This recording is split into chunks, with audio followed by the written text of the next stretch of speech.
Puji Tuhan, Shalom Aleichem. Kita bersyukur pada Tuhan pada pagi hari ini kalau kita dapat bersama beribadah, memuji dan memuliakan nama Tuhan. Mari kita bangkit berdiri, kita mau pujikan pujian oleh kuasa darah.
Baik, pagi hari ini hati kami penuh dengan ucapan syukur kepadamu Tuhan, karena kasih dan pemeliharaanmu dalam kehidupan kami begitu nyata kami rasakan Tuhan, sehingga saat pagi hari ini kami boleh hadir di tempat ini. Biarlah kami boleh hadir dengan hati yang penuh kerinduan akan Engkau Tuhan, karena Engkau Allah yang layak kami sembah, kami tinggikan Bapa.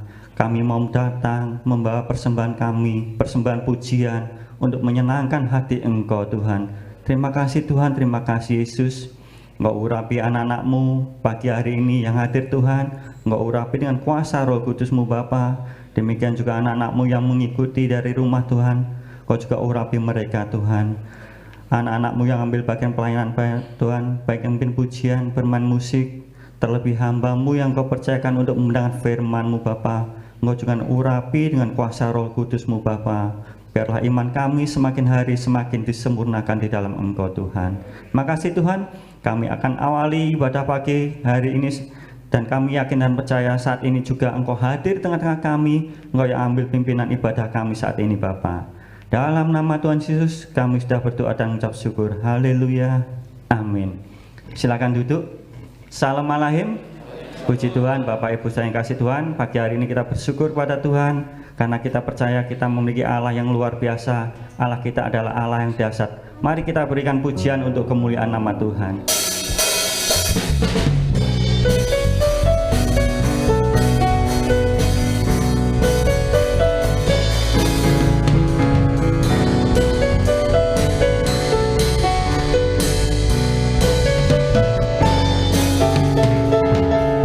Dari utara ke selatan terdengar pujian bagi Allah. Dari barat sampai ke timur nama Yesus disanjung tinggi. Dari pulau-pulau, lembah-lembah, gunung-gunung yang tinggi, kemuliaannya disaksikan, kebesarannya diceritakan. Yesus, Yesus, nama Yesus, nama Yesus disanjung tinggi. Dari pulau-pulau, lembah-lembah, gunung-gunung yang tinggi, Allahku dahsyat berkuasa, seluruh bumi sujud menyembah. Tinggikan namamu, Allahku dahsyat berkuasa, seluruh bumi sujud menyembah. Tinggikan namamu.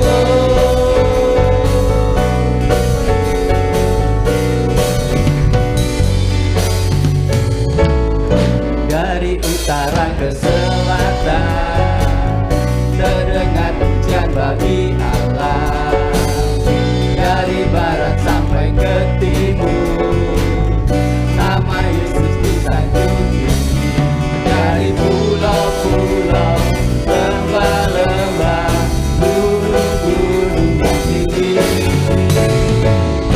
kemuliaannya disaksikan, kebesarannya diceritakan. Yesus, Yesus, nama Yesus, nama Yesus disanjung tinggi. Dari pulau-pulau, lembah-lembah, gunung-gunung yang tinggi, Allahku dahsyat berkuasa, seluruh bumi sujud menyembah. Tinggikan namamu, Allahku dahsyat berkuasa, seluruh bumi sujud menyembah. Tinggikan namamu, Allahku dahsyat berkuasa, seluruh bumi sujud menyembah. Tinggikan namamu, Allahku dahsyat berkuasa, seluruh bumi sujud menyembah. Tinggikan sekali lagi Allahku dahsyat berkuasa, seluruh bumi sujud menyembah. Tinggikan namamu, Allahku dahsyat berkuasa, seluruh bumi sujud menyembah. Tinggikan namamu.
Puji Tuhan, Bapak Ibu yang kasih Tuhan, kita bersyukur dan bersukacita kalau Bapak kita yang kita sembah adalah Bapak yang setia dan mulia. Dia selalu memelihara dalam kehidupan kita. Mari kita siapkan hati pikiran kita untuk menerima kebenaran firman Tuhan.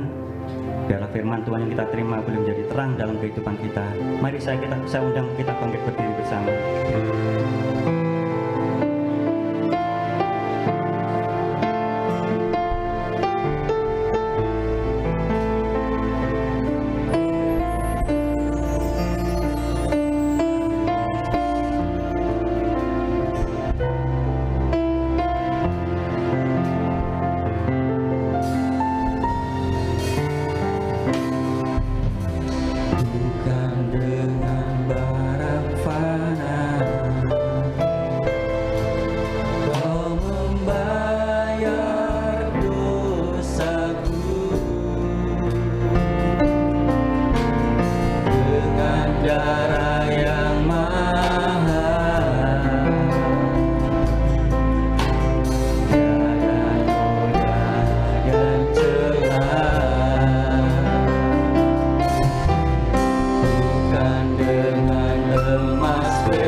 kerinduan kami bersama biarlah kehendak-Mu yang terjadi dalam kehidupan kami, karena sungguh kehendak-Mu lah yang lebih baik dari segala kehendak yang kami rancangkan. Dan biarlah kuasa Roh Kudus-Mu terus menguasai kami, memimpin setiap langkah kami, sehingga kehidupan kami semakin memuliakan nama-Mu. Terima kasih Bapak buat kesempatan pagi hari ini. Kalau Kau sudah pimpin dari awal hingga pertengahan ini, biarlah pujian yang kami naikkan Kau mau sempurnakan menjadi persembahan yang berbaru di hadirat-Mu. Sebentar kami akan mendengarkan sebagian dari firman-Mu.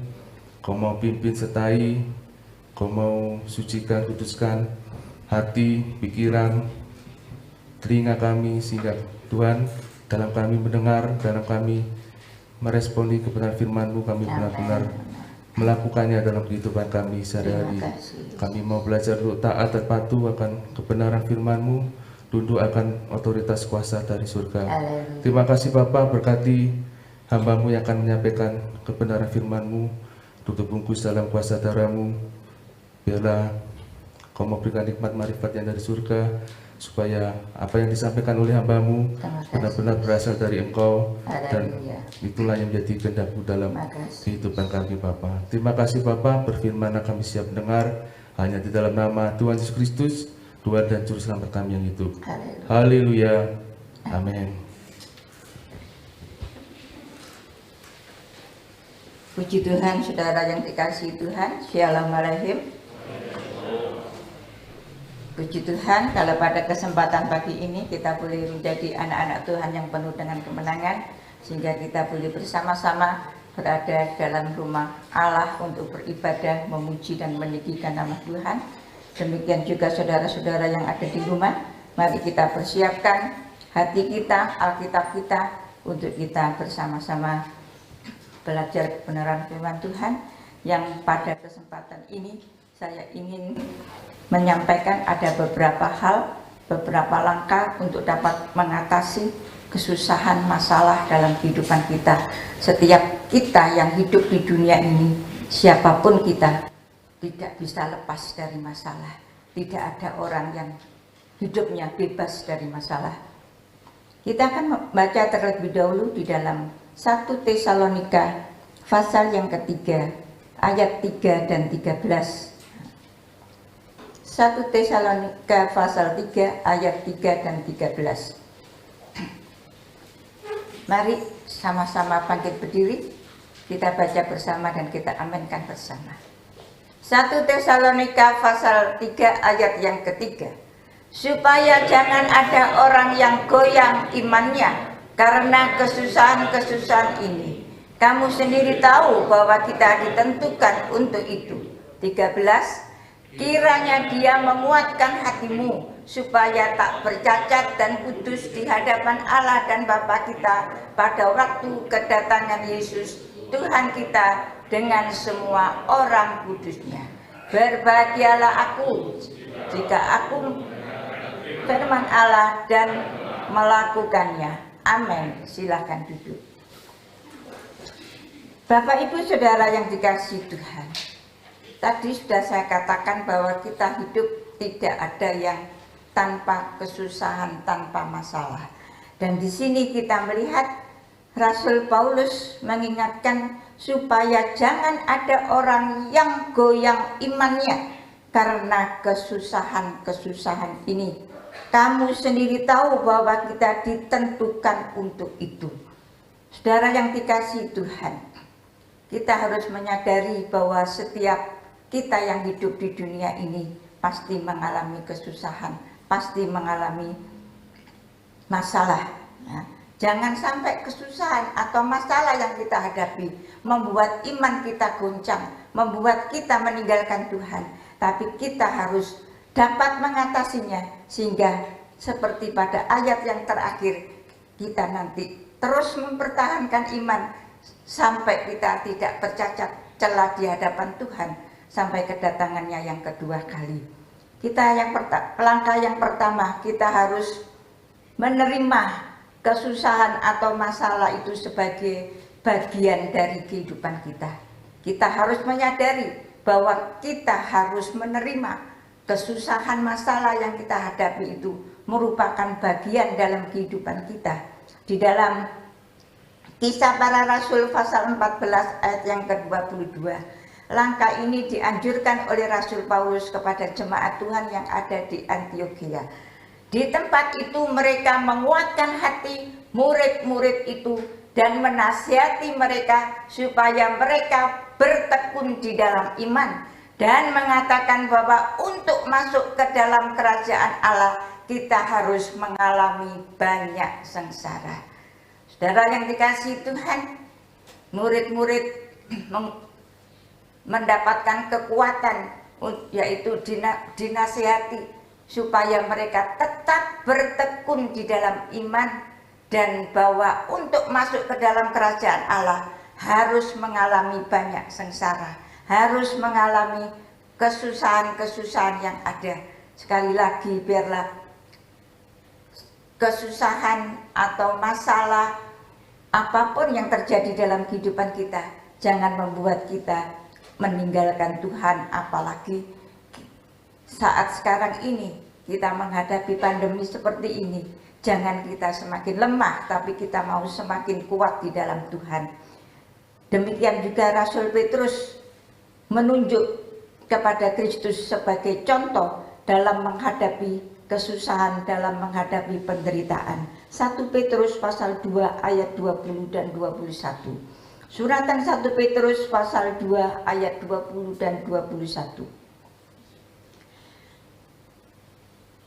Sebab dapatkah disebut pujian jika kamu menderita pukulan karena kamu berbuat dosa? Tetapi jika kamu berbuat baik dan karena itu kamu harus menderita, maka itu adalah kasih karunia pada Allah. Sebab untuk itulah kamu dipanggil, karena Kristus pun telah menderita untuk kamu dan telah meninggalkan teladan bagimu supaya kamu mengikuti jejaknya. Puji nama Tuhan. Tuhan Yesus sudah memberikan teladan, sudah meninggalkan teladan dalam kehidupan kita supaya kita mengikuti jejaknya, yaitu Tuhan Yesus sudah menderita. Saudara yang dikasihi Tuhan, mari dalam kesukaran dan penderitaan kita mau tetap terus berpaut kepada Tuhan, terus mengandalkan Tuhan, karena kita menyadari bahwa setiap penderitaan itu adalah bagian di dalam kehidupan kita. Yang kedua, tolaklah bisikan setan sebagai pintu masuk terhadap iman tatkala masalah atau kesusahan datang. Kita melihat di dalam 1 Tesalonika pasal 3 tadi, kita perhatikan pada ayat yang kelima. 1 Tesalonika pasal 3 ayat yang kelima. Itulah sebabnya, maka aku karena tidak dapat tahan lagi telah mengirim dia, yaitu Timotius, supaya aku tahu tentang imanmu, karena aku khawatir kalau kamu telah dicobai oleh si penggoda dan kalau usaha kami menjadi sia-sia. Itulah nasihat dari Rasul Paulus, ya. Rasul Paulus merasa sudah tidak tahan lagi sehingga dia mengirimkan Timotius untuk dapat melihat, mendengar bagaimana tentang iman murid-murid yang ada, karena Rasul Paulus khawatir kalau mereka telah dicobai oleh si penggoda dan kalau usaha kami menjadi sia-sia. Biarlah pada kesempatan pagi ini kita harus dapat menolak segala bisikan setan sebagai pintu masuk terhadap iman kita tatkala kita menghadapi penderitaan dan masalah. Kita melihat bagaimana serangan iblis yang pertama adalah menyerang iman kita terhadap Allah dan firman-Nya. Kita melihat di dalam Kejadian pasal 3 ayat 4 dan 5. Kitab Kejadian pasal 3 ayat 4 dan 5. Tetapi ular itu berkata kepada perempuan itu, sekali-kali kamu tidak akan mati. Tetapi Allah mengetahui bahwa pada waktu kamu memakannya, matamu akan terbuka dan kamu akan menjadi seperti Allah, tahu tentang yang baik dan yang jahat. Bapak Ibu Saudara yang dikasihi Tuhan, inilah serangan iblis. Iblis yang suka memutarbalikkan firman Tuhan, sehingga dalam percakapannya dengan Hawa, dia mengatakan kalau makan buah itu maka manusia itu akan dapat menjadi seperti Allah, tahu tentang yang baik dan yang jahat. Tapi manusia tidak bisa menguasainya. Hanya tahu tentang yang baik dan yang jahat, tetapi kalau tidak dapat menguasainya, pasti akan jatuh di dalam dosa. Dan kita melihat serangan iblis ini jitu sekali sehingga Adam dan Hawa jatuh ke dalam dosa. Bagaimana selanjutnya juga Kain, di dalam Kejadian pasal 4 ayat yang ke-6. Dosa itu sudah ada di depan pintu.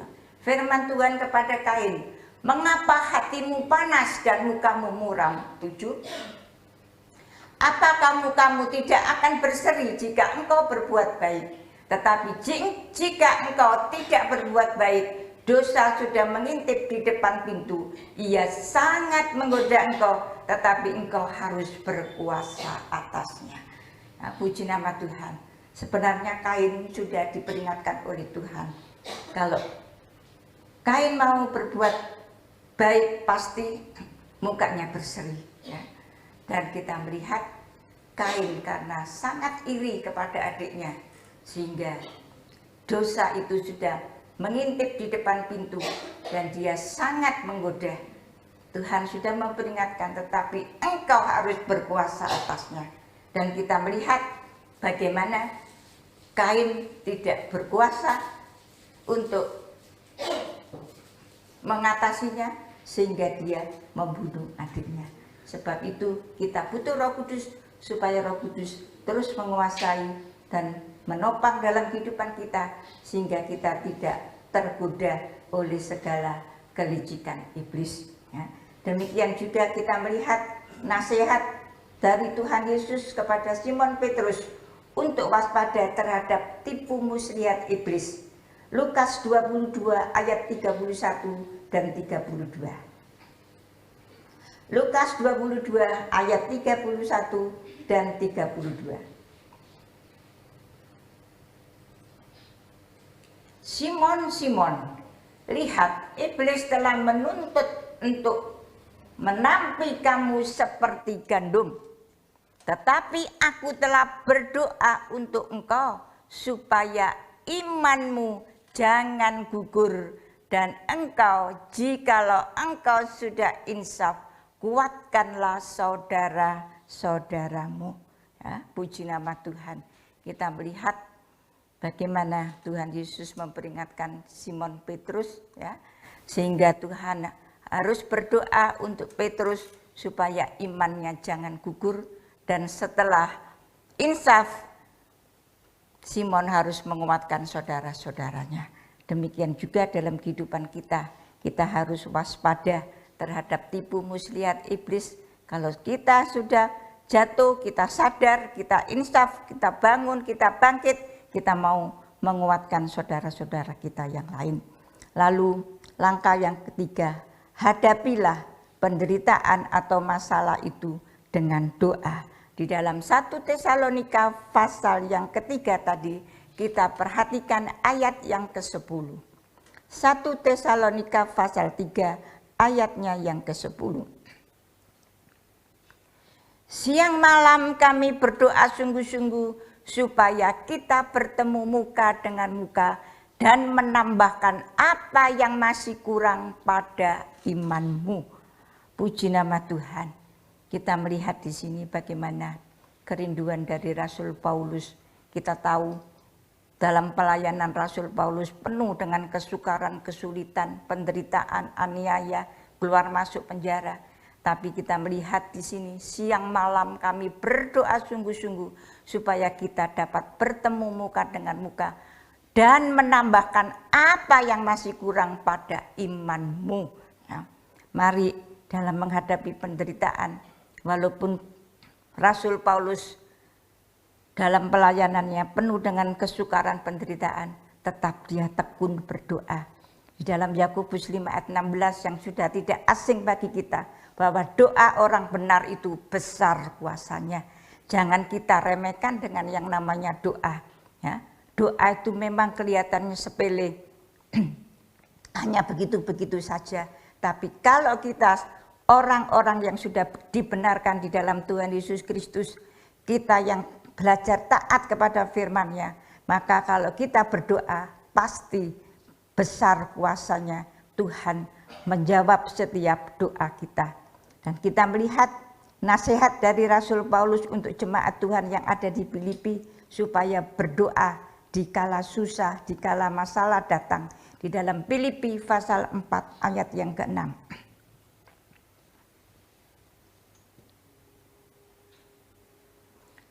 Janganlah hendaknya kamu khawatir tentang apapun juga, tetapi nyatakanlah dalam segala hal keinginanmu kepada Allah dalam doa dan permohonan dengan ucapan syukur. Mari apapun yang terjadi di sekitar kita yang saat-saat ini banyak yang mengalami kesukaran dan kesulitan, dan tidak luput kita sebagai anak-anak Tuhan pun mengalami juga. Tapi mari kita jangan takut, jangan khawatir, ya. Tetapi mari semua itu kita nyatakan dalam segala keinginan, kebutuhan kita kepada Allah di dalam doa dan permohonan dengan ucapan syukur. Kita sebagai anak-anak Tuhan dalam menghadapi masalah dan penderitaan tidak boleh lepas dari doa. Doa terus kita tingkatkan, jangan pernah kita putus asa. Apapun yang terjadi, tetap kita mau percaya dan mempercayakan hidup kita kepada Tuhan Yesus. Yakobus pasal 5 ayat yang ke-13. Rasul Yakobus juga menganjurkan hal yang sama untuk berdoa. Kalau ada seorang di antara kamu yang menderita, baiklah ia berdoa. Kalau ada seorang yang bergembira, baiklah ia menyanyi. Puji nama Tuhan. Dalam penderitaan kita terus berdoa. Dalam kita bergembira, kita terus menyanyi, memuji nama Tuhan, memuliakan namanya. Ya. Tadi ada beberapa langkah untuk mengatasi masalah dan penderitaan. Yang pertama, terimalah masalah penderitaan itu sebagai bagian dari hidup kita. Yang kedua, tolaklah bisikan iblis sebagai pintu masuk terhadap iman tatkala penderitaan itu datang. Dan yang ketiga, hadapi masalah, hadapi penderitaan itu dengan doa. Terima kasih. Lalu yang keempat, hadapi masalah dengan ucapan syukur. Ayat yang ke-9 di dalam 1 Tesalonika pasal yang ketiga tadi.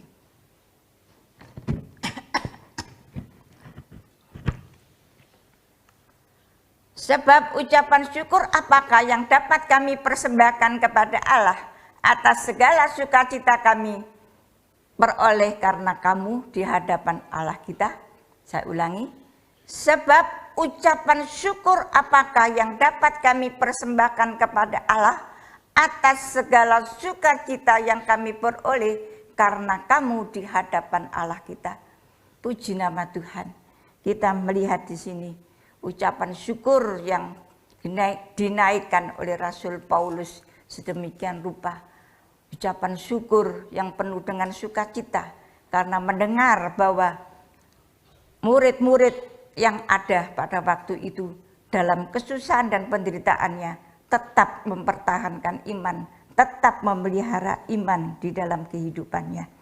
Di dalam Filipi pasal 4 ayat yang ke-6 tadi sudah kita baca, kita melihat bahwa masalah penderitaan kita bawa dalam doa dan permohonan dengan ucapan syukur. Lalu di dalam 1 Tesalonika pasal 5 ayat yang ke-18, kita harus mengucap syukur di dalam segala hal. Mengucap syukurlah dalam segala hal, sebab itulah yang dikehendaki Allah di dalam Kristus Yesus bagi kamu. Puji nama Tuhan, saudara yang dikasihi Tuhan. Dalam segala kesusahan, penderitaan yang kita alami selama kita di dunia ini, mari kita tetap dapat mengucap syukur. Memang kadang-kadang kita merasa kesulitan, wong susah, wong menderita, wong sakit, disuruh mengucap syukur. Kalau mengucap syukur dalam hal-hal yang positif, kita diberkati Tuhan, anak-anak kita baik-baik semua, ya, anak-anak kita berhasil, sekolahnya berhasil, selalu juara. Ya. Tapi sebaliknya, kalau hal-hal yang terjadi itu yang tidak enak, tidak mengenakkan secara jasmani kita, memang seringkali sulit. Jangankan sakit yang parah, sakit tumor, sakit kanker, sakit gigi saja, ya, itu kalau disuruh tersenyum itu sulit. Tapi firman Tuhan mengatakan di dalam segala hal kita harus belajar untuk mengucap syukur. Dalam kesyukuran kita, dalam penderitaan kita, tetap mengucap syukur kepada Tuhan. Dengan ucapan syukur itu, kuasa Tuhan pasti dinyatakan dalam kehidupan kita. Lalu yang kelima, yang terakhir, hadapi masalah atau penderitaan dengan kesabaran. Ayat ke-13 tadi kita ulangi di dalam 1 Tesalonika pasal 3 ayat yang ke-13.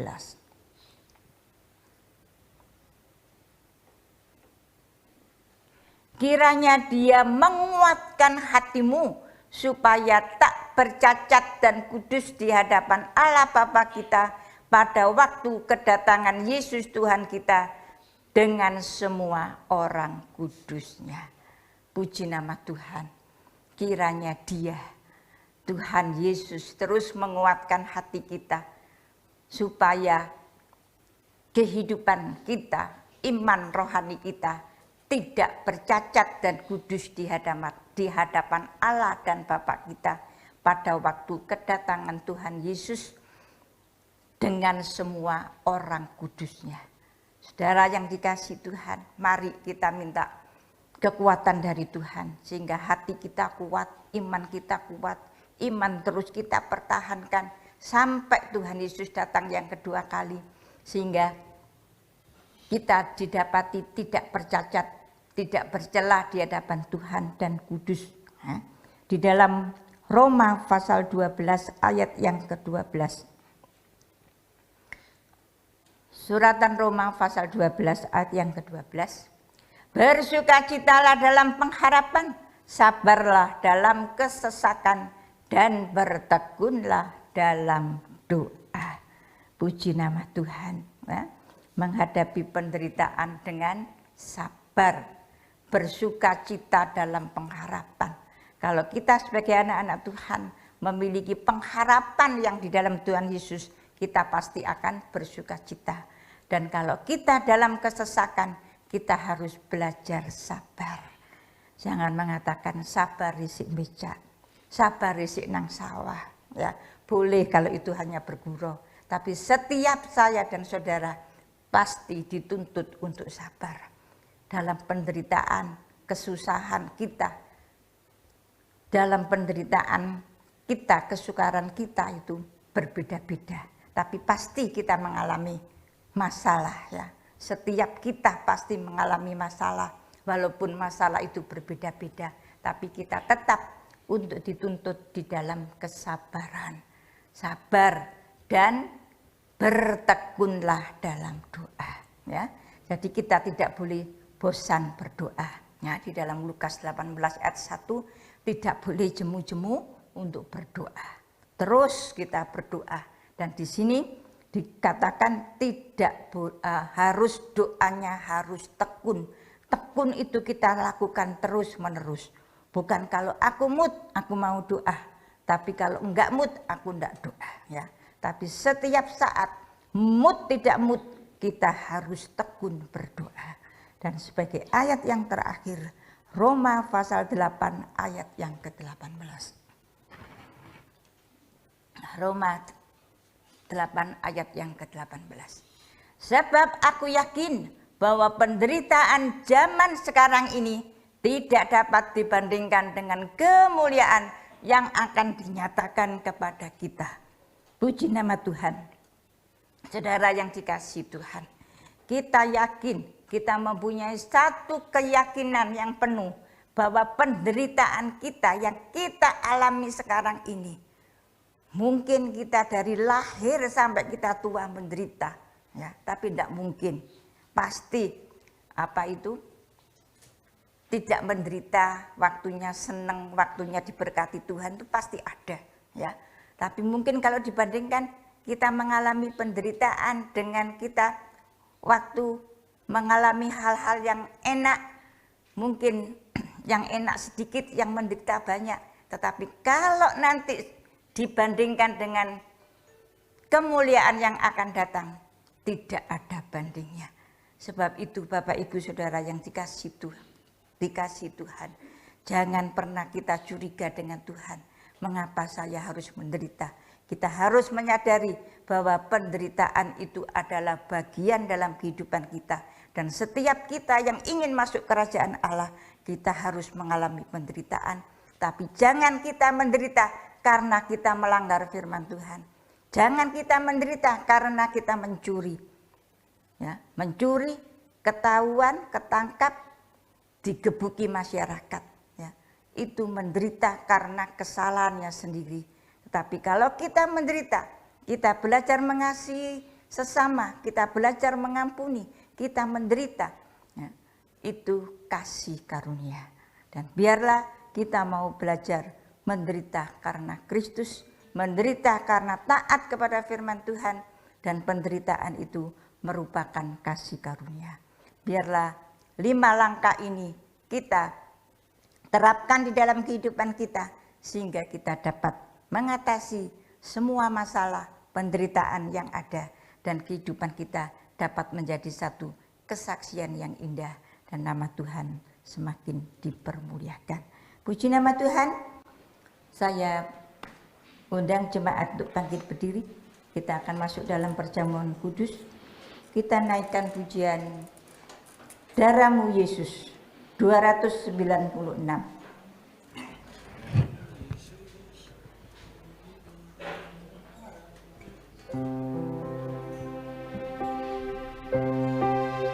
Kuncinya D.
Berkenalan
kuasa darah-Mu menyucikan batin dan hati kami, untuk kami dapat bersungguh-sungguh dalam ibadah kami, untuk memuji dan menyembah kepada Engkau. Terima kasih Bapa, terima kasih Tuhan untuk kesempatan ibadah pagi hari ini, yang mensyukuri untuk anugerah, kekuatan, kesehatan Tuhan berikan untuk kami dapat beribadah di tempat ini. Kami bersyukur untuk berkat firman-Mu, agar kami tetap bersandar dan berharap pada Tuhan dalam segala keberadaan kami, bahkan dalam penderitaan sekalipun, biar hidup kami tak berpaut hanya kepada Engkau. Terima kasih Tuhan, terima kasih. Pagi ini Tuhan, sebentar kami akan masuk dalam perjamuan asa yang kudus, biar kami boleh merendahkan batin kami, merendahkan hati kami, untuk kami mengingat, menghayati akan korban Kristus di kayu salib. Oleh korban-Mu Tuhan, kami beroleh pengampunan dosa. Hati dan hidup kami disucikan Tuhan, sehingga hati dan hidup kami layak di hadapan Engkau. Ampuni Tuhan segala kelemahan-kelemahan kami, dosa dan pelanggaran kami, yang sengaja maupun tidak sengaja, bahkan segala dendam, kemarahan, kebencian, fitnah, biar kiranya dihapuskan dari setiap hati dan pikiran ini. Kami sungguh-sungguh menjadi pribadi yang bersih di hadapan Tuhan dan di hadapan sesama kami. Terima kasih Tuhan, layakkan kami bersama, mulai dari Bapak Gembala, kami para pelayan perjamuan, bahkan seluruh jemaat Tuhan yang hadir pagi ini, agar kami tidak berkesalahan di hadapan Tuhan, namun melalui perjamuan asa yang kudus pagi ini, kami beroleh kekuatan dan pengharapan di dalam Engkau. Terima kasih Tuhan, kami ucap syukur, kami akan masuk dalam perjamuan asa yang kudus pagi ini, hanya di dalam nama Tuhan Yesus Kristus. Amin.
roti tubuh Kristus di tangan kanan kita, dan angkat cawan darah Kristus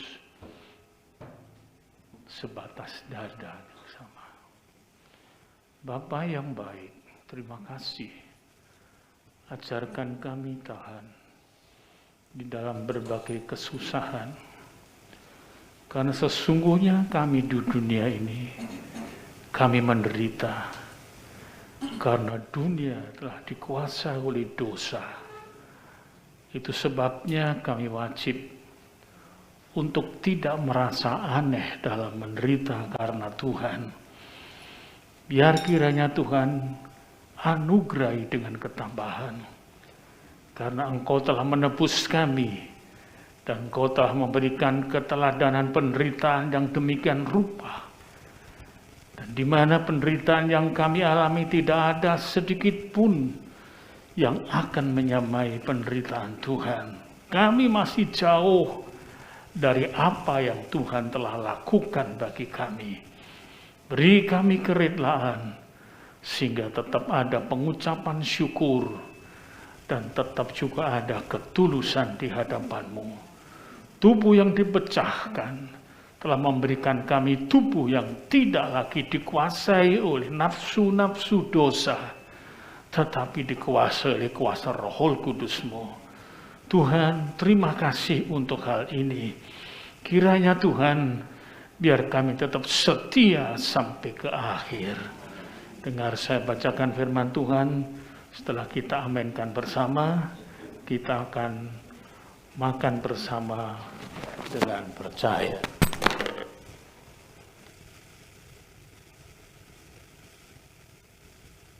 Dan ketika mereka sedang makan, Yesus mengambil roti, mengucap berkat, memecah-mecahkannya, lalu memberikannya kepada murid-muridnya dan berkata, "Ambillah, makanlah, inilah tubuhku." Amin. Demi nama Tuhan Yesus Kristus, makan bersama dengan percaya.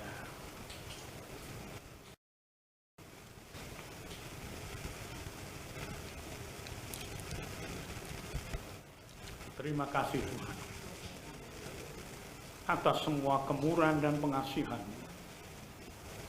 Sekarang Tuhan, kami angkat cawan darah perjanjian tinggi di atas kepala kami, dan kami letakkan tangan kami atas dada ini, dan kami masih dengar denyut kehidupan yang telah diubahkan, dibersihkan, disucikan oleh karena pengorbanan-Mu. Yang kiranya terselenggara kehidupan sesuai dan layak bagi Engkau Tuhan, dalam membentuk gereja-Mu yang kudus dan siap untuk diangkat di dalam pertemuan di udara melalui kasih setia-Mu, dan sedia untuk menempatkan diri dalam sorga-Mu. Tuhan, terima kasih bahwa darah perjanjian baru memberikan satu kebersihan, pembersihan di dalam kehidupan kami, sehingga Tuhan, semua gerak kehidupan yang telah disucikan oleh kuasa basuhan darah-Mu ini hanya berorientasi pada memuliakan dan membesarkan nama-Mu. Terima kasih Tuhan. Terima kasih. Dengarkan. Saya bacakan firman Tuhan, dan setelah kita amenkan bersama, minum bersama dengan percaya.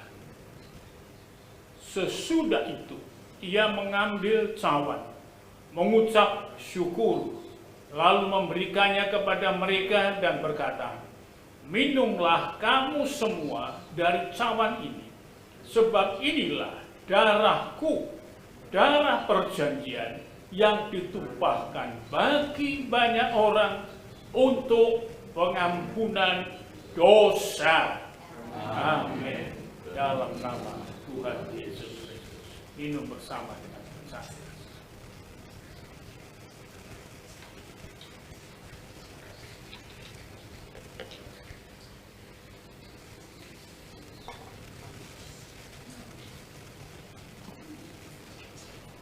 Terima kasih Tuhan atas segala kemurahan dan kasih-Mu. Kami semua telah mendapatkan jaminan dalam ketebusan Tuhan. Semuanya telah dibersihkan, semuanya telah dibereskan oleh karena pengorbanan Tuhan. Sejak kami lahir di bumi, kami disambut dengan budaya dosa. Semua sudah dibersihkan oleh kuasa darah Yesus.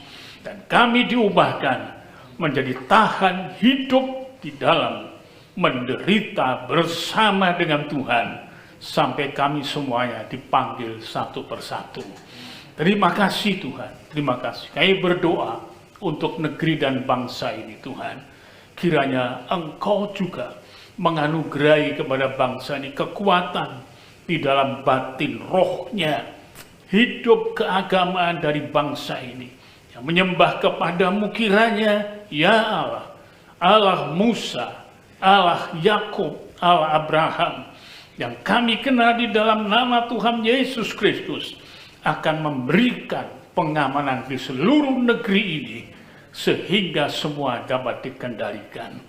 Tuhan, terima kasih. Terima kasih. Kita angkat tangan di hadapan Tuhan.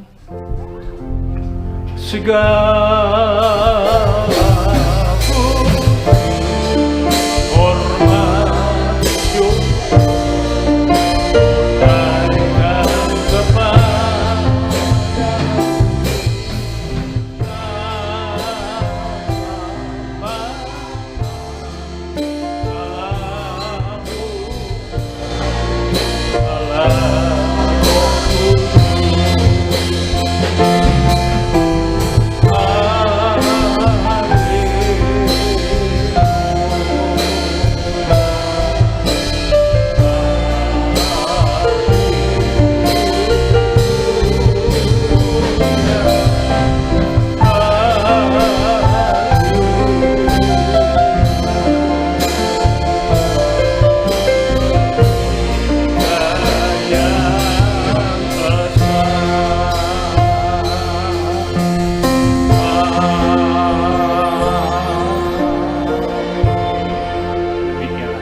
selesai pada kita dalam perjamuan yang kudus ini.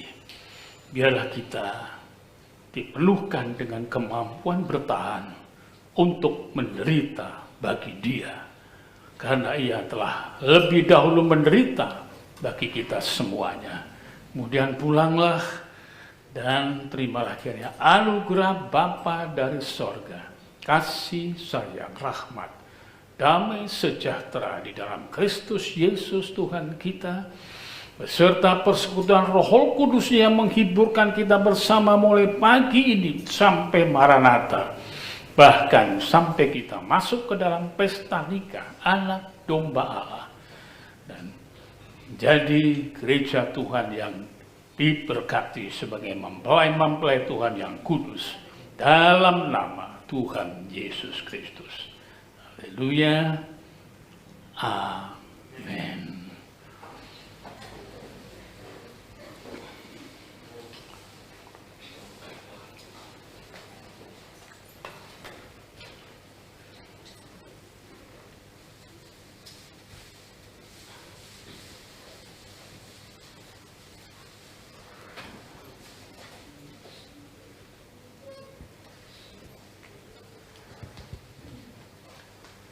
Puji Tuhan, ibadah telah selesai. Saya akan menyampaikan pengumuman gereja. Nanti setelah pengumuman ibadah sepekan, Bapak Ibu harap tinggal sebentar, ada tambahan pengumuman terkait Natal kita tanggal 25 Desember. Untuk ibadah sepekan tetap seperti biasa, tidak ada perubahan. Tiap Senin sampai Sabtu ada doa pagi di gereja jam 4:30 pagi sampai 5:30 pagi. Kemudian untuk doa malam masih tetap dilakukan secara online tiap Senin, Selasa, Kamis, Jumat, Sabtu jam 6:30 malam. Kemudian untuk Rabu ibadah PA jam 5:30 petang, meskipun paginya coblosan, tetap sore ada ibadah. Kemudian latihan kur setelah ibadah PA untuk Jumat Ini berarti ada wanita ya Jumat. Jumat tanggal 10 Desember ibadah wanita jam setengah 6 petang. Oh 11 ya. Tanggal 10 Kamis ibadah ucapan syukur di Gumuk jam 10 pagi. Kita berangkat dari gereja jam 9 bersepeda motor. Kemudian Jumat ibadah wanita, Sabtu ibadah kaum muda remaja jam setengah 6 petang. Minggu depan ibadah minggu seperti biasa 3 kali, jam 6 pagi, jam 9 dan jam 5 sore. Untuk ibadah sekolah minggu masih dilakukan secara online tiap minggu jam 4 sore. Demikian pengumuman untuk ibadah sepekan.